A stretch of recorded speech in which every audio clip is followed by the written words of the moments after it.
आज जलाभिषेक पाठ जो कि पंडित जसहर राय कृत है, इसका अपन अर्थ देखते हैं। प्रक्षाल करते समय इसको पढ़ते हैं और इसमें भावना भाई जाती है कि मूर्ति की पवित्रता के लिए मैं अभिषेक नहीं कर रहा हूँ, बल्कि मैं अपने राग द्वेष जिससे कि मलिन हूँ और महामलिन शरीर से अष्टकर्मों के कारण दुख सहन कर रहा हूँ, इससे मुझे दूर करिए। इस प्रकार से जो है भगवान का अभिषेक किस लिए किया जाता है, ये भी इसमें बतलाया है।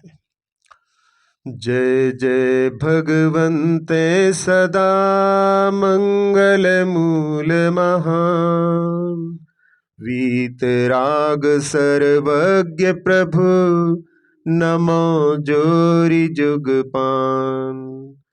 जो वीतराग प्रभु हैं, जो सर्वज्ञ भी हैं, ऐसे प्रभु के लिए कि वो मंगल स्वरूप है, सभी मंगलों में मूल यानी आधार है, महान है। ऐसे भगवान हमेशा जयवंत रहे। और नमो जोरी जुगपान, दोनों हाथों को जोड़ करके मैं उनको नमस्कार करता हूँ। सिरि जिन जग में सो को बुधवंत जू, जो तुम गुण वर्णन करि पावे अंत जू। इंद्रादिक सुर चार ज्ञान धारी मुनि, कही न सके तुम गुण गण है त्रिभुवन धनी। अनुपम अमित तुम गुण निवार दिज्यो, अलोकाकाश है किमि धरे हम और कोश में। सो अकथ गुण मणि राश है, पै निज प्रयोजन सिद्धि की तुम नाम में ही शक्ति है। यह चित्त में सरधान याते नाम ही में भक्ति है। जसहर राय जी कह रहे हैं कि भगवान इस संसार में ऐसा कौन बुद्धिमान है जो आपके गुणों का वर्णन करके उसके अंत को प्राप्त कर सके, यानी उनके पार को प्राप्त कर सके। अर्थात कोई भी नहीं। क्यों? क्योंकि जो ज्ञान संसारी जीवों को होता है वो सीमित होता है। जहाँ इंद्रादिक के पास में अवधि ज्ञान भी होता है, 3 ज्ञान के धारी होते हैं, और 4 ज्ञान के धारी मुनि जो गणधर स्वामी होते हैं, वो भी जो है सीमा में ही बंधे हुए हैं। उनका ज्ञान सीमित होता है, असीमित नहीं होता। तो असीमित गुणों को गिनने में जो अनंत गुण हैं उनको अनंत ज्ञान ही जान सकता है। इसलिए कोई भी आपके गुणों का वर्णन करने में समर्थ नहीं है। फिर भी भगवान की भक्ति करने के लिए यहाँ पर प्रयास कर रहे हैं और उसमें कह रहे हैं कि आप कैसे हो, उपमा से रहित हो और अमित यानी सीमित नहीं हो, और कैसे जहाँ गुणों के समुद्र के समान हो, अनंत गुणों के समुद्र हो। किस प्रकार से उदाहरण दे रहे हैं? अलोकाकाश।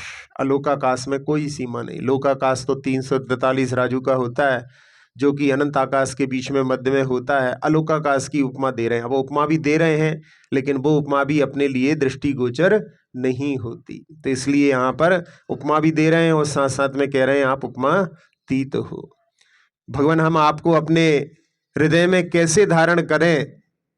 जो आप कैसे हो? अकथ गुण मणि रास हो, यानी अकथनीय, जिनके गुणों का वर्णन नहीं किया जा सकता, ऐसे मणियों के समूह को हम अपने हृदय के भंडार में किस प्रकार धारण करें? फिर भी हमारी जो प्रयोजन की सिद्धि है वो आपके नाम में ही, यानी आपकी नाम लेने मात्र से भी सिद्धि हो जाती है। और हमारे अंदर जो श्रद्धा है चित्त में वो यही है कि यदि हम आपका नाम भी लेते हैं तो वो भी हमारे लिए पार करने वाला होता है। इसलिए आपके नाम में ही हमारी भक्ति है और हमारी इतनी ही सामर्थ्य है कि हम आपके नाम का उच्चारण करके ही भक्ति कर सकते हैं, क्योंकि आपके गुणों का पार पाना तो हमारे बस की बात नहीं है। ज्ञानावरणी दर्शन आवरणी भने, कर्म मोहनी अंतराय चारों हने। लोकालोक विलोक्यो केवल ज्ञान में, इंद्रादिक के मुकुट नए सुरथान में। तब इंद्र जान्यो अवदित उठी सुरन युत बंदत भयो, तुम पुण्य को प्रेर्यो हरि होय, मुदित धनपति सो कयो। अब बेगी जाय रचो समो श्रुति, सफल सुर पद को करो, साक्षात श्री अरहंत के दर्शन करो, कलमस हरो। भगवान के गुणों का वर्णन करते हुए पंडित जी कह रहे हैं कि भगवान आपने ज्ञानावर्णी कर्म, दर्शनावर्णी कर्म, मोहनी कर्म और अंतराय जो 4 घातीय कर्म हैं, उन सबको आपने नष्ट कर दिया। और उसके कारण में आपके 4 जो अनंत चतुष्ट प्रकट हुआ, जिसके माध्यम से आपने अपने केवल ज्ञान में लोक अलोक सबको देखा। और जब जैसे ही भगवान को केवल ज्ञान प्राप्त होता है, उस समय में भगवान बनते हैं सही, तो वो जो है भगवत्ता तभी प्रकट होती है। तीर्थंकर प्रकृति का उदय भी 13वें गुण स्थान में ही होता है। तो जैसे ही केवल ज्ञान उत्पन्न होता है, स्वर्गों में सारे इंद्रादिक देवों के मुकुट अपने आप झुक जाते हैं। और जैसे ही उसका मुकुट झुकता है तो उसको पहले तो क्रोध आता है कि कौन ने हमारे मुकुट को झुका दिया है, लेकिन जब बाद में अपने अवधि ज्ञान से जानता है, तब उसको समझ में आता है कि भगवान को भगवत्ता प्राप्त हो गई है। तीर्थंकर अभी हम उनकी दीक्षा कल्याणक में गए थे, अब हम उनके केवल ज्ञान कल्याणक में जाएंगे। तो ऐसे जो है वहाँ पर वो जब जानता है तो उसी दिशा में बढ़ कर के, और वो 7 कदम आगे बढ़ कर के उनके चरणों में नमन करता है। फिर यहाँ कह रहे हैं कि जब इंद्र ने अपने अवधि ज्ञान से ये जान लिया और उसने उठ करके वहाँ पर देवों के साथ में उनकी वंदना की। जब इंद्र उठता है तो बाकी सब लोग भी साथ साथ में उठते हैं। और फिर उस समय में वहाँ पर धनपति कुबेर से कहते हैं कि अब तुम जा कर के शीघ्रता से और वहाँ पर समोषण की रचना करो और अपने सुर पद को सफल करो। अपने पास में सामर्थ्य है, इसलिए अपने को उस कार्य को संपादित करना है और जाकर के साक्षात श्री अरहंत के दर्शन करके अपने पापों को नष्ट करो। तो वहाँ पर भगवान का जो पुण्य है, पंच कल्याणक जिनके रहते हैं, ऐसे तीर्थंकरों के पुण्य के कारण में वो वहाँ पर उन हरि यानी इंद्र के लिए भी प्रेरित करता है और वो धनपति से कहते हैं। तो ऐसी जो है कार्य कारण व्यवस्था रहती है, जिसमें उनके पुण्य के माध्यम से पूरे संसार के लोग प्रभावित होते हैं। ऐसे वचन सुने सुरपति के धनपति, चल आयो तत्काल मोद धारे अति। वीतराग छवि देखी शब्द जय जय चयो, दे प्रदक्षिणा बार बार वंदत भयो। अति भक्ति भीनो नम्र चित होय, समौ शरण रच्यो सही। ताकि अनुपम शुभ गति को, कहन समरथ को नहीं। प्राकार तोरण सभा मंडप, कनक मणिमय छाजहि। नग जड़ित गंध कुटी मनोहर, मध्य भाग विराजहि। जब धनपति कुबेर ने सुरपति के ऐसे वचन सुने तो वो शीघ्रता से वहाँ से चल करके और बड़े प्रसन्नता के साथ में वो वहाँ पर आता है। और जैसे ही वीतराग प्रभु की छवि को देखता है और जय जय शब्द का उच्चारण करता है और उनकी प्रदक्षिणा करके बार बार उनके चरणों में नमन करता है। और अति भक्ति से जो भीगा हुआ है ऐसा कुबेर बड़े जो नम्रचित होकर के समोषण की रचना करता है। और उसके लिए कह रहे हैं कि वो ऐसा वैभव है जिसकी जो सामर्थ्य को कहने में कोई भी समर्थ नहीं है। ऐसी जो है सुंदर रचना होती है। कहते हैं संसार का सर्वोच्च वैभव समोषण होता है, जिसमें बड़े बड़े प्राकार होते हैं, तोरण सभा मंडप जो स्वर्ण और मणियों के जो शोभायमान होते हैं, और जहाँ पर रत्नों से जड़ित जहाँ गंधकुटी होती है, जो मध्य भाग में समोषण के जो कि अष्टम भूमि कहलाती है, वो वहाँ पर शोभायमान होती है। सिंहासन ता मध्य बन्यो अद्भुत दिपे, ता पर वारिज रच्यो प्रभा दिन कर छिपे। तीन छत्र सिर शोभित 64 चमर जी, महाभक्ति जुत ढोरत है तहाँ मर जी।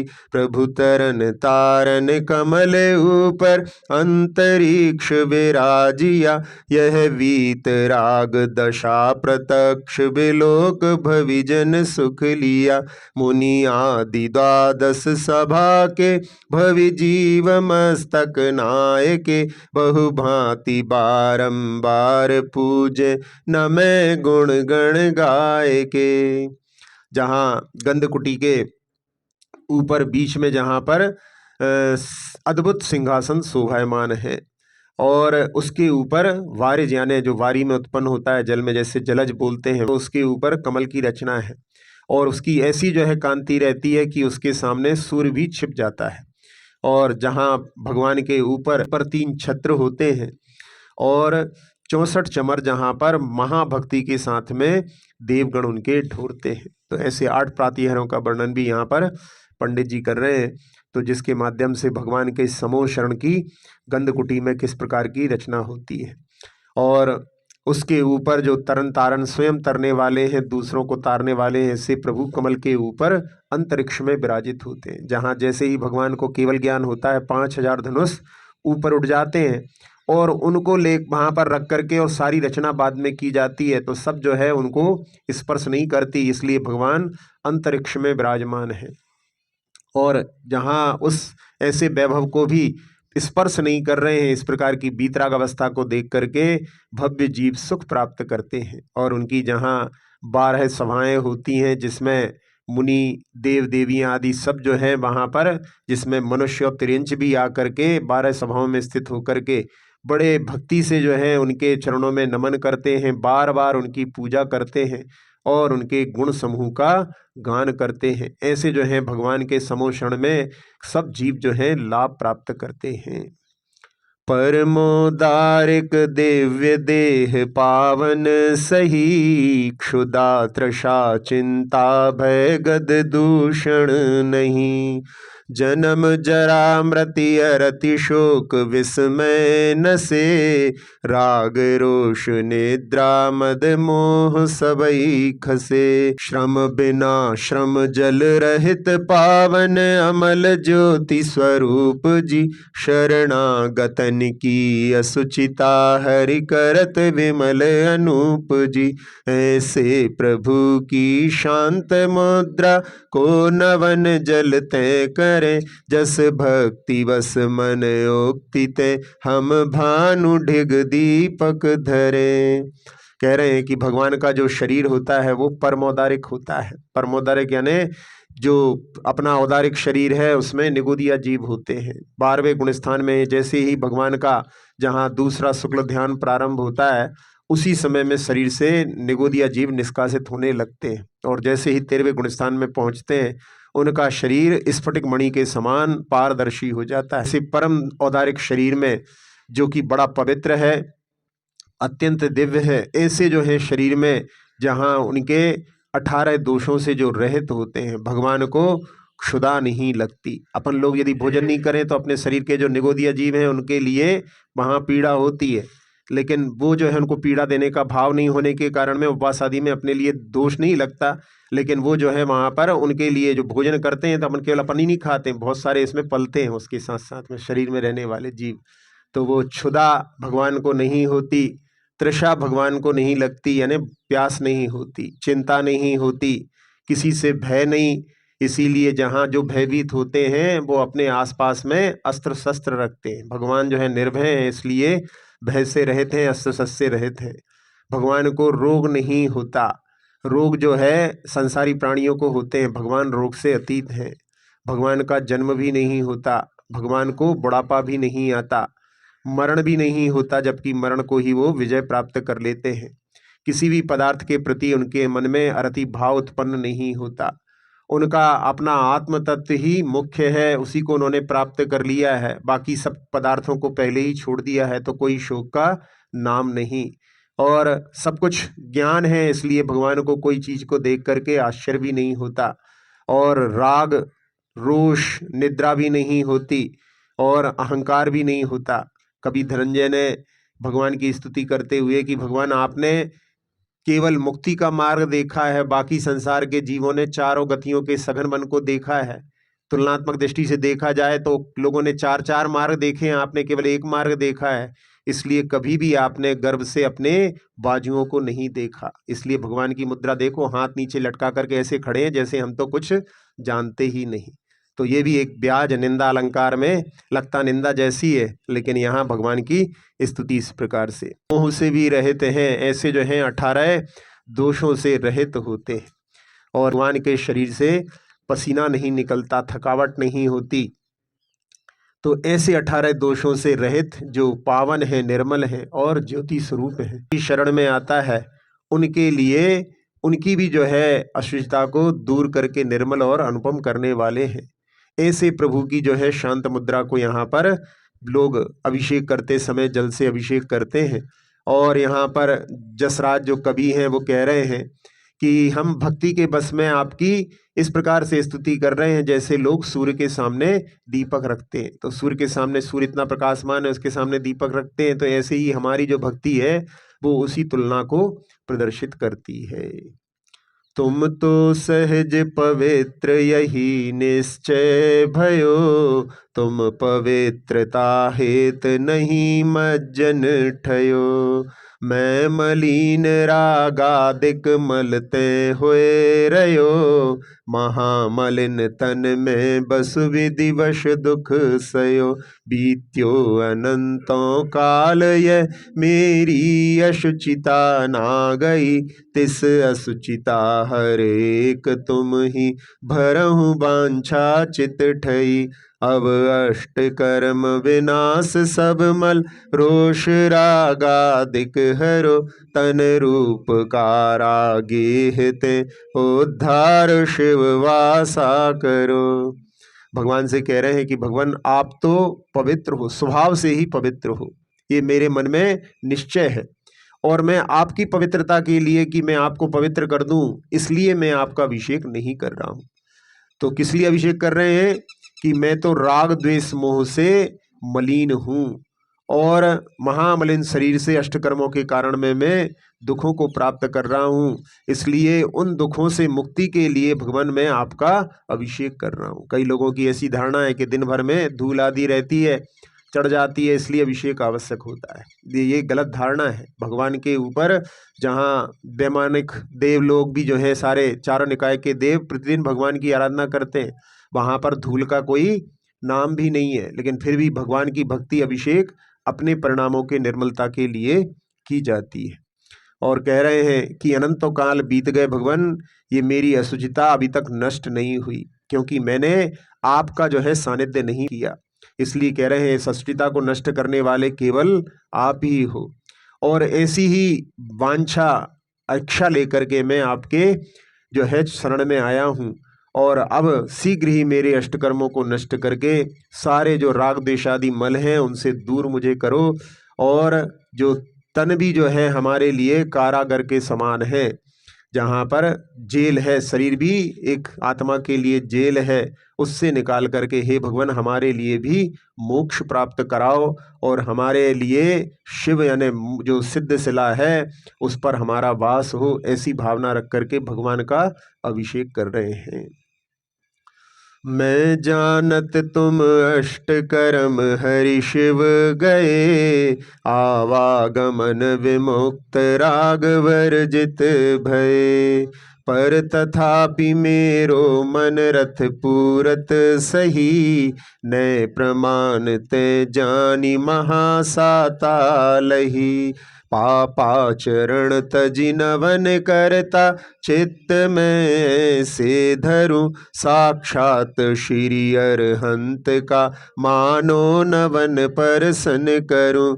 ऐसे विमल परिणाम होते, अशुभ नसि शुभ बंधते, विधि अशुभ नसि शुभ बंधते, होए शर्म सब विधि नासते। अभी महोदय कह रहे हैं कि भगवान मैं जानता हूं कि आपने आठों कर्मों को नष्ट करके मुक्ति को प्राप्त कर लिया है और आप आवागमन से रहित हो, यहाँ पुनः संसार में आपका अवतरण नहीं होता। आप राग द्वेष से रहित हो, फिर भी वहाँ पर भी आप हो तो भी मेरे मनोरथों को पूर्ण करने में समर्थ हो। इस प्रकार से नय और प्रमाण के द्वारा, यानी यहाँ जो नय जो रहता है वो एक अंश से जानता है और प्रमाण जो है पूर्णता जानता है। आगम के माध्यम से हम भगवान को, आगम चक्षु के माध्यम से अपन भगवान को देखते हैं। सिद्ध शिला पर भी अपने लिए आगम चक्षु से भगवान दिखलाई देते हैं। तो ऐसे जो है आपको जान करके हम यहाँ पर ज्ञान के माध्यम से महान सुख को प्राप्त करते हैं।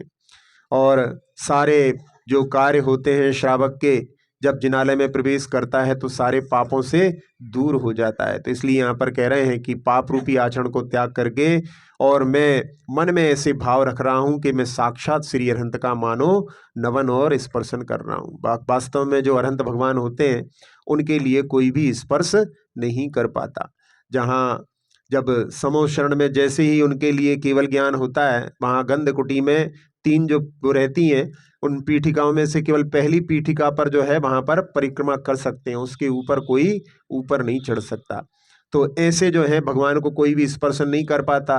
अष्टानिका के पर्व में बतलाया था कि जहाँ जो देव लोग रहते हैं वो नंदीश्वर में जाकर के इसीलिए आराधना करते हैं क्योंकि उनको भगवान को स्पर्श नहीं कर पाते। और नंदीश्वर के बड़े बड़े जिनबिंब उनको देख करके उनके लिए ऐसा लगता है कि साक्षात अरहंत भगवान विराजमान हैं, उनका हम स्पर्शन और नमन कर सकते हैं। तो ऐसे ही यहाँ पर भाव से कि भगवान मानो मैं साक्षात भगवान के ही अभिषेक कर रहा हूँ। और उस समय में जहाँ निर्मल परिणाम होते हैं उसके माध्यम से क्या होता है, अशुभ कर्म का नाश होता है और शुभ कर्म का बंध भी होता है। क्योंकि क्रिया जो है एक ही क्रिया से, जैसे एक ही अग्नि जलाती भी है, प्रकाश भी करती है, पकाती भी है, इसी प्रकार से एक ही क्रिया यहाँ पर अशुभ कर्म का नाश करती है और शुभ कर्मों का बंध भी होता है। और अशुभ कर्म के नाश और शुभ कर्म का बंध होने से सभी प्रकार के सुख की प्राप्ति होती है। और आगे चल कर के ये जो शुभोपयोग भी है वो परंपरा से मुक्ति के लिए कारण भी होता है, पाप कर्म की निर्जरा भी होती है।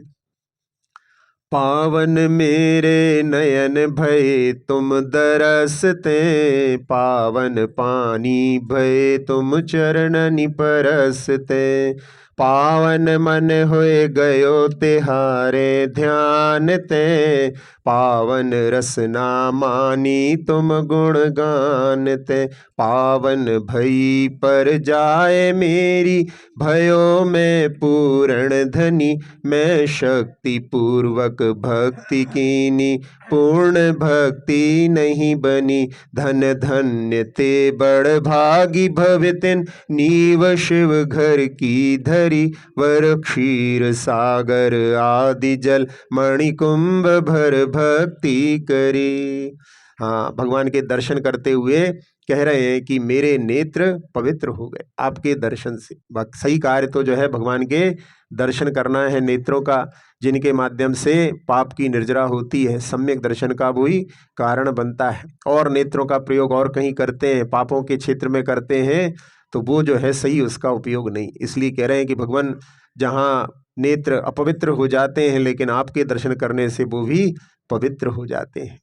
और आपके चरणों के स्पर्श से हमारे पानी यानी हाथ भी जो है पवित्र हो गए, और मन में भी आपका ध्यान करने से हमारा मन भी जो है पवित्र हो गया, और आपके गुणगान करने से हमारी रसना भी पवित्र हो गई। तो भगवान की हर जो है क्रिया करते समय वो अपने लिए क्या क्या प्रभाव अपने शरीर के ऊपर भी डालती है। तो ये सब भावों की प्रणाली के माध्यम से जितना अपन उसमें इस प्रकार का विचार करेंगे उतने जो है अपने लिए भावों की विशुद्धि प्राप्त होगी। लेकिन यदि केवल पाठ पाठ होता जाए और उसमें भी जो है बहुत स्पीड से पढ़ते हैं तो उसमें जो है कुछ वहाँ पर जो है आनंद भी नहीं आता। जबकि ये इतनी मधुर जो है छंद में लिखी गई है, इसको जब पढ़ते हैं तो उस समय में लोग गदगद हो जाते हैं।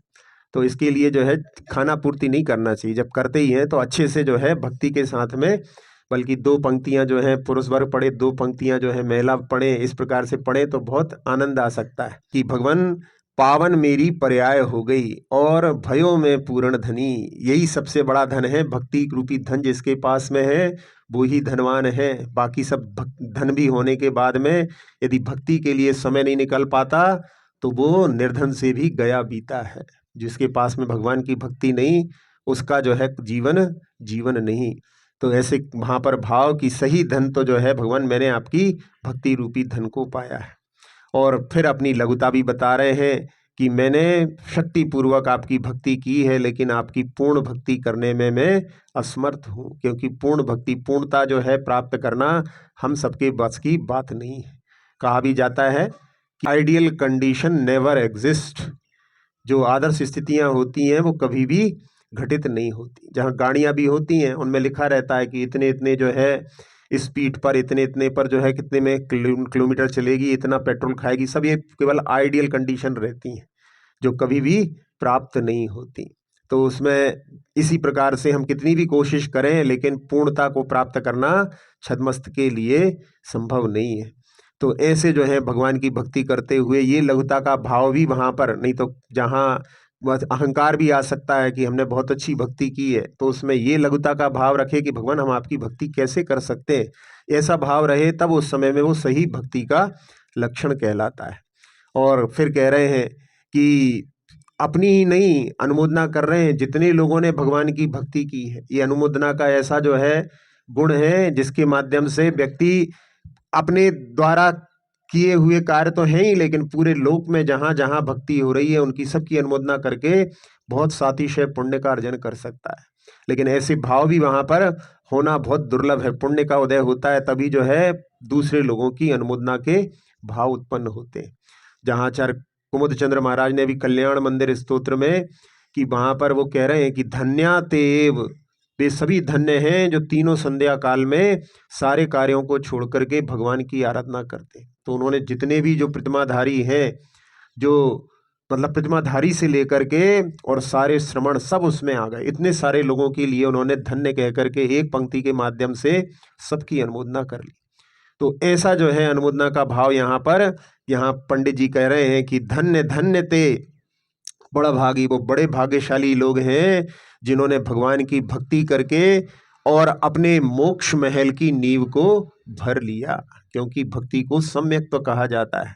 तो जहाँ सम्यक दर्शन, जहाँ प्रथम सीढ़ी के रूप में कहा जाता है या सम्यक दर्शन मूल के रूप में भी कहा जाता है, तो इस प्रकार से भगवान की जो भक्ति करते हैं वो उन्होंने अपने मोक्ष महल की नींव को बना लिया। और यहाँ जहाँ जल के माध्यम से आप अभिषेक करते हैं, लेकिन उसमें भावना यही करते हैं कि वो क्षीर सिंधु का जल है और उसके माध्यम से आप रत्नों के कलश में भर करके जिनेंद्र भगवान का अभिषेक कर रहे हैं, ऐसे भावों से अभिषेक को संपादित करते हैं। बिघन सघन वन दाहन दहन प्रचंड हो, मोह महातम दलन प्रबल मारतंड हो। ब्रह्मा विष्णु महेश आदि संजाधरो, जग विजयी जमराज नाशता को करो। आनंद कारण दुख निवारण, परम मंगलमय सही। मोसो पतित नहीं और तुम सो पतित तार सुन्यो नहीं। चिंतामणि पारस कल्प तरु, एक भव सुख कार ही। तुम भक्ति नौका जे चढ़े, ते भये भव दधि पार ही। हाँ, इसमें कह रहे हैं भगवान के लिए कि भगवान समस्त कष्टप्रद घने जंगल को जलाने के लिए आप भयंकर अग्नि के समान हो, और मोह रूपी महान अंधकार को नष्ट करने के लिए आप तेजस्वी सूर्य के समान हो। तो जहाँ जब तक भगवान का अपन आलम्बन नहीं लेते तब तक मोह का अंधकार अपने ऊपर चढ़ा रहता है। तो इसलिए भगवान के लिए मोह को नष्ट करने के लिए सूर्य के समान। और जहाँ कह रहे हैं कि भगवान आप ब्रह्मा हो, विष्णु हो, महेश हो, जहाँ पर अन्य मत में ब्रह्मा को सृष्टि का कर्ता कहते हैं, विष्णु जो है चलाने वाले होते हैं, महेश उसका संहार करने वाले होते हैं। समस्त जीव जो हैं अपने अपने संसार को निर्माण करने वाले हैं, और कोई नहीं। अपन जो संसार में अभी तक भटक रहे हैं उसमें कोई दूसरे का रोल नहीं, सब अपने अपने भावों से ही अपन अपने संसार को निर्माण करते हुए चले आ रहे हैं। चारों गतियों में भ्रमण जो है जीव स्वयं अपने भावों से करता है, तो वो संसार का निर्माण किया है।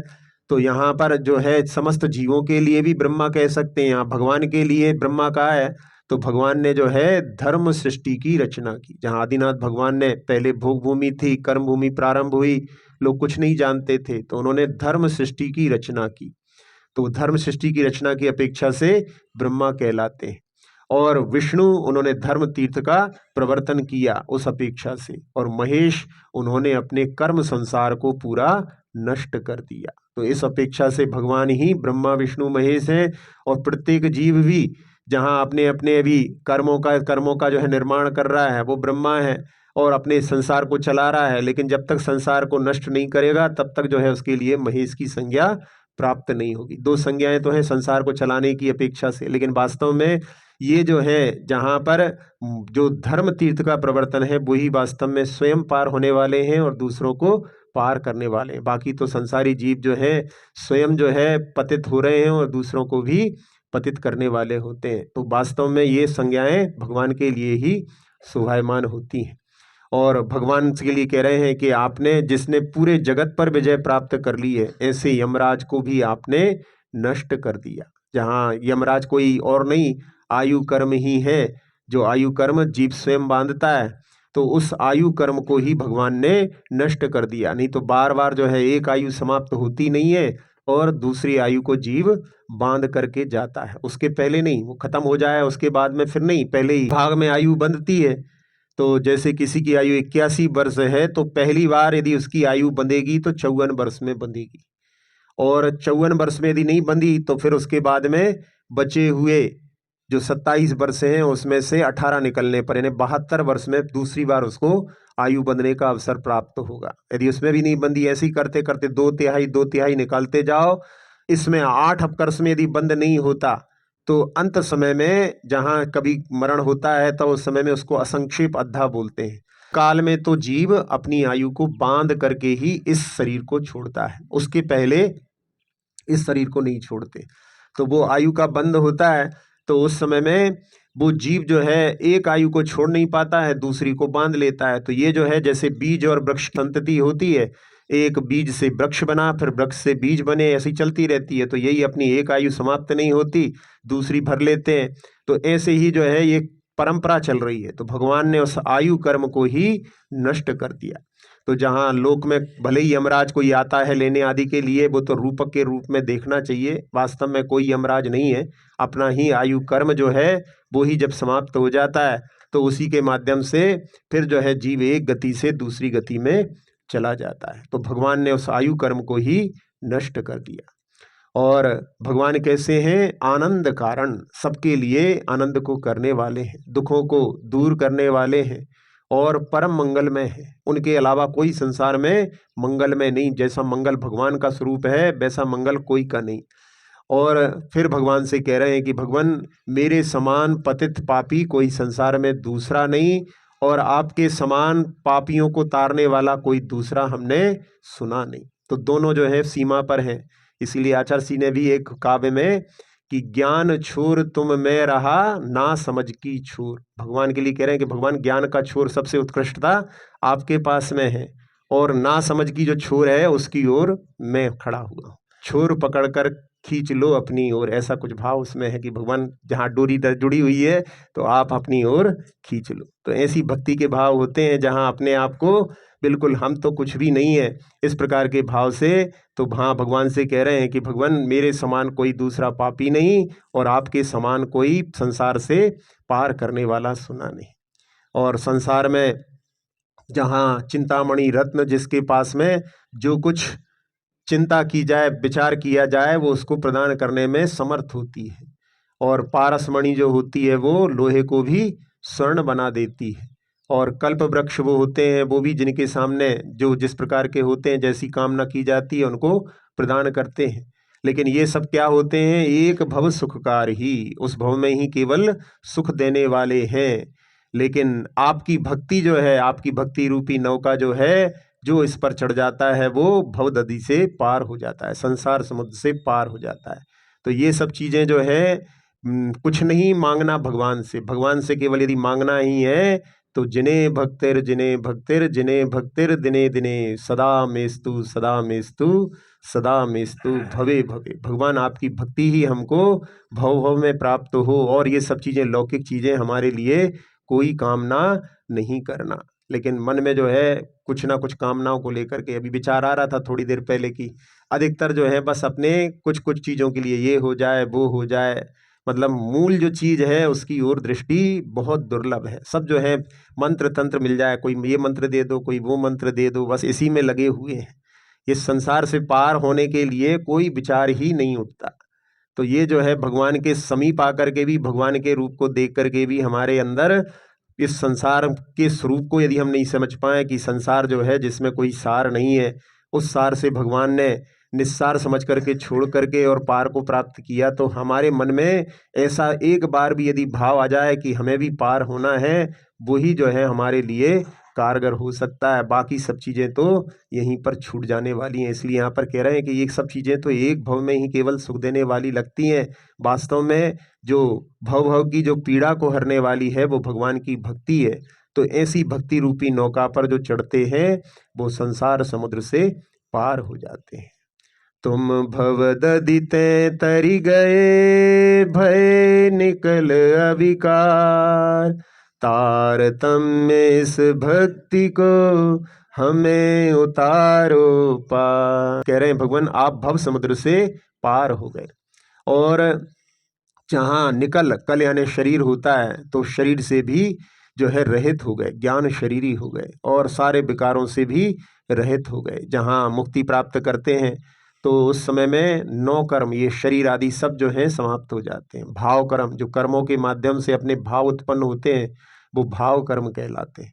और जो अष्ट कर्म हैं वो द्रव्य कर्म कहलाते हैं। उनके प्रभाव से अपने अंदर भाव उत्पन्न होते हैं। प्रति समय में अपने लिए वो भाव जो हैं उनका भी निरीक्षण करना चाहिए। तो उसके माध्यम से ये भाव कर्म, द्रव्य कर्म, 9 कर्म, इन सबको जो है भगवान ने नष्ट करके वो निकल और अविकार हो गए। और यहाँ तारतम्य इस भक्ति को, यानी इस भक्ति रूपी क्रम से जहाँ भगवान का अभिषेक करते हैं, पूजन करते हैं, इस प्रकार का जो तार क्रम रहता है, क्रम के माध्यम से भी, या भक्ति करते करते भी जहाँ सब जीवों के अपने अपने भाव अलग अलग प्रकार के होते हैं, जहाँ पर जो है सारे जो भावों में किसी के जो है बहुत जो भाव होते हैं वहाँ पर उच्च होते हैं, किसी के जो है निम्न होते हैं। तो सारे भावों में उच्च नीच प्रकार के भाव होते हैं, तो सब अपने अपने अनुसार से फल को प्राप्त करते हैं। तो अपने लिए भी जहाँ इस प्रकार के भावों के माध्यम से कि अपने भावों में कोई भी जो है लौकिक आकांक्षा ना हो, केवल भगवान के समीप में आकर के उस समय में सारी लौकिक आकांक्षाओं को छोड़ करके कि भगवान जैसा आपका स्वरूप है वैसा जो है स्वरूप मुझे प्राप्त हो, ऐसी भावना से भगवान की आराधना करना चाहिए। और हमें उतारो पार, इस संसार समुद्र से हम भी पार उतरें, ऐसी भावना जो है प्रत्येक श्रावक के मन में भगवान के दर्शन करते हुए कि भगवान जब उस पार हैं तो हमें भी उस पार जाना है, ऐसी भावना से भगवान की आराधना, दर्शन आदि करना चाहिए। अक्षर पद मात्रा से दूषित वचन अगर ममहीन रहे, और प्रमाद कषाय के वश में सम्यक अर्थ विलीन किए, जिन वाणी माता मेरी उन सब त्रुटियों को क्षमा करें, दे आशीष शीघ्र हम सबको केवल लब्धि रमा मिले, प्राप्त हमें हो बोधि समाधि परिणामों की शुद्धि हो, निज आत्म उपलब्ध हमें हो शाश्वत सुख की सिद्धि हो, चिंतित वस्तु दात्री माता चिंतामणि उपमा भाति, करूं वंदना पूर्ण विनय से चरण रखूं मैं ये पाती, कर जिन वाणी स्तुति तन की ममता टार, महामंत्र का जाप अब सभी जपे नब बार।